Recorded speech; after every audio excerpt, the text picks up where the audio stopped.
Hello नमस्कार दोस्तों। उम्मीद है आप सभी लोग अच्छे होंगे, बहुत बढ़िया होंगे आप सभी लोग। तो जैसा कि हम लोग 6 क्लास का SCRT में आज अध्याय नंबर 11 पढ़ेंगे, सुदूर प्रदेशों से संपर्क। है ना, मौर्य साम्राज्य का पतन हो गया और मौर्य साम्राज्य के अंतिम सम्राट थे जिसका नाम था ब्रह्मदत्त। और ब्रह्मदत्त की हत्या करने के बाद एक नए वंश का स्थापना होता है जिसको हम लोग शुंग वंश कहते हैं। यानी कि मौर्य साम्राज्य के पतन के बाद मगध क्षेत्र में शुंग वंश की स्थापना हुई, जिसका संस्थापक, जिसकी स्थापना पुष्यमित्र शुंग के द्वारा किया गया। है ना, पुष्यमित्र शुंग के द्वारा किया गया। पुष्यमित्र शुंग सेनापति थे। मौर्य साम्राज्य के अंतिम जो सम्राट है जिसका नाम है बृहदत्त, इसी की ये सेनापति थे। इनकी हत्या करके, है ना, गद्दी को प्राप्त किया था। और इसी शुंग के समय में सबसे प्रसिद्ध एक यूनानी शासक था जिसका नाम था मिनांडर। मिनांडर था जो बौद्ध साहित्य में मिलिंद के नाम से जाना जाता है। कई बार प्रश्न आपके एग्जाम में पूछ दिया है, अभी भी आई। प्रसिद्ध क्या है? यूनानी शासक है मिनांडर, जिसको बौद्ध साहित्य में मिलिंद, है ना, मिलिंदपन हो, बहुत सारी चीजें हैं यहाँ पे, है ना। मिलिंद के नाम से हम लोग बौद्ध साहित्य में जानते हैं मिनांडर के संदर्भ में। अब यवन शासकों के पतन के बाद, है ना, यवन शासकों के पतन के बाद शक शासकों ने अपनी सत्ता को क्या किया? अपनी सत्ता को स्थापित कर लिया। कनिष्क मगध पर आक्रमण कर प्रसिद्ध विद्वान अश्वघोष को अपनी राजधानी पुरुषपुर ले आया। और ये भी पूछा गया है एग्जाम में, है ना, प्रश्न बनता है यहाँ से, इंपॉर्टेंट है आपके लिए। कनिष्क मगध पर आक्रमण कर प्रसिद्ध विद्वान अश्वघोष को क्या किया? अश्वघोष को भाई कि तुम चलो मेरे यहाँ ही, है ना। इसलिए आप देखते होंगे जब कनिष्क के द्वारा चतुर्थ बौद्ध संगीति का आयोजन करवाया जाता है तो इसमें उपाध्यक्ष भी इनको चुन दिए जाते हैं, है ना। अब रेशम मार्ग जो कनिष्क के समय में नियंत्रण था कनिष्क का, है ना, रेशम मार्ग जहाँ से रोम एवं चीन के बीच रेशम का व्यापार होता है, परंतु इस बात पर कुषाण शासक का, है ना, क्या था? नियंत्रण स्थापित था। इसी पर नियंत्रण स्थापित था, रेशम मार्ग। और पुष्यमित्र शुंग ने ब्राह्मण धर्म को बढ़ावा दिया जिससे यज्ञ और बलि के प्रथा का विकास हुआ था। क्योंकि ये कहा जाता है कि पहली बार गद्दी पर बैठा एक ब्राह्मण, है ना, वंश, इसलिए शुंग वंश को ब्राह्मण वंश के नाम से भी जाना जाता है। कनिष्क बौद्ध धर्म का अनुयायी था, है ना। कनिष्क क्या था? तो कनिष्क जो है बौद्ध धर्म का अनुयायी था।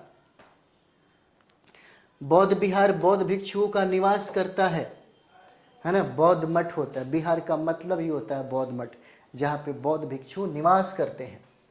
गंधार शैलों की अधिकांश मूर्तियां बुद्ध के जीवन यात्रा से संबंधित है ना। गंधार शैलों की अधिकांश मूर्तियां जो है यह बुद्ध के जीवन यात्रा से क्या है? संबंधित है। गंधार शैली को इंडो है ना मृग शैली कहा जाता था। और कुषाण काल में मथुरा भी कला का एक प्रमुख केंद्र हो जाता है। कला के क्षेत्र में विकास होने लगा, जहां से सवाल पूछे जाते हैं, है ना। यहीं पर गंधार शैली को लेकर के, मथुरा शैली को लेकर के। और सबसे पहले अगर हम लोग बात करें, है ना, तो बुद्ध की जो मूर्तियां बनाई गई इसी शैली में सबसे पहला बना था। और कुषाणों के समय में इस पर सबसे, है ना, ज्यादा विकास हुआ। मथुरा शैली में स्थानीय रूप से उपलब्ध सुंदर लाल बलुआ पत्थर का उपयोग होता है ना। लाल बलुआ पत्थर का किस कला में, किस शैली में? तो मथुरा कला में, मथुरा शैली में। आंध्र प्रदेश की अमरावती से बुद्ध की कई मूर्तियां मिली हैं, है ना। आंध्र प्रदेश की अमरावती से कई मूर्तियां मिली हैं। जैसे अमरावती शैली कला विदेशी प्रभाव से पूर्ण रूप से क्या था? मुक्त था। पूर्ण रूप से क्या था? तो ये मुक्त हो जाता है ना। और गौतम बुद्ध की सबसे विशाल मूर्ति अफगानिस्तान के बामियान के पहाड़ को काटकर बनाया गया, जो आगे चलकर के प्रॉब्लम भी हो गया था, है ना। चलिए, तो यहाँ पे जो हम लोग अध्याय, ज़्यादा छठा क्लास में नहीं है, छठे क्लास के लेवल तक ही हम करा रहे हैं आपको, है ना। अध्याय 12 नए साम्राज्य समुद्रगुप्त गुप्त वंश का प्रभावशाली शासक था। हालांकि अगर देखा जाए तो गुप्त साम्राज्य की स्थापना श्री गुप्त के द्वारा किया गया। कभी कभी क्रम में आपसे पूछा जाता है शासकों के बारे में, है ना। समुद्रगुप्त के बारे में ईरान अभिलेख में चर्चा मिलता है और विभिन्न प्रकार के सिक्के आदि से भी जानकारी मिलती है। समुद्रगुप्त के दरबारी कवि जो अक्सर पूछा जाता है ना, समुद्रगुप्त के दरबारी कवि कौन है, तो यह दरबारी कवि आपके हरिसेन हो जाते हैं, है ना। ये है आपके दरबारी कवि। समुद्रगुप्त के दरबारी कवि कौन, तो दरबारी कवि आपके हरिसेन हो जाते हैं, है ना। अब गुप्त की वंशावलियों के बारे में हम लोग देखें। श्री गुप्त का शासनकाल 240 से लेकर के 280 ईस्वी तक रहा है। घटोत्कच का देख सकते हैं 280 से लेकर के 319 ईस्वी तक रहा है। चंद्रगुप्त प्रथम का 319 से लेकर के 335 ईस्वी तक रहा है। समुद्रगुप्त का देख सकते हैं 335 से लेकर के 375 ईस्वी तक रहा है ना। अब उसके बाद यहाँ पे यानी कि रामगुप्त का 375 से 415 ईस्वी तक रहा है। कुमारगुप्त का 415 से लेकर के 455 ईस्वी तक रहा है। स्कंदगुप्त का 455 से लेकर के 467 ईस्वी तक रहा है। और समुद्रगुप्त के बाद रामगुप्त को हटाकर इसका युग पुत्र चंद्रगुप्त द्वितीय शासक बना, है ना। समुद्रगुप्त के बाद रामगुप्त को गद्दी से हटाकर इसका एक युग पुत्र था जिसका नाम था चंद्रगुप्त द्वितीय, यही शासक बना। कई इतिहासकारों के बीच में भी बहुत, है ना, मतभेद है इस रामगुप्त को लेकर के। चलिए, दिल्ली के मेहरौली स्थित लौह स्तंभ में चंद्र नाम का जिस शासक का उल्लेख मिलता है उसे चंद्रगुप्त द्वितीय कहा जाता है ना। जिसे क्या कहा जाता है, चंद्रगुप्त द्वितीय। दिल्ली के मेहरौली स्थित लौह स्तंभ में चंद्र नाम का जिसका जिक्र मिलता है ना, उसे हम लोग चंद्रगुप्त द्वितीय कहते हैं। और समुद्रगुप्त द्वितीय ने अपनी पुत्री जिसका नाम था प्रभावती गुप्त की शादी किया था। दक्षिण भारत के एक वकाटक नरेश थे रुद्रसेन द्वितीय से इन्होंने विवाह किया था। ठीक है, चंद्रगुप्त द्वितीय ने अपनी बेटी का शादी जिसका नाम था प्रभावती गुप्त, है ना, दक्षिण भारत के एक सम्राट थे वकाटक नरेश थे जिसका नाम था रुद्रसेन द्वितीय। रुद्रसेन द्वितीय से इन्होंने अपनी बेटी की शादी कराई थी। सबसे इंपॉर्टेंट ये है कि इसी चंद्रगुप्त द्वितीय के समय में एक चीनी बौद्ध यात्री था जिसका नाम था फाहियान हमारे भारत में आया, है ना। इसके समय में एग्जाम में कई बार पूछा गया है।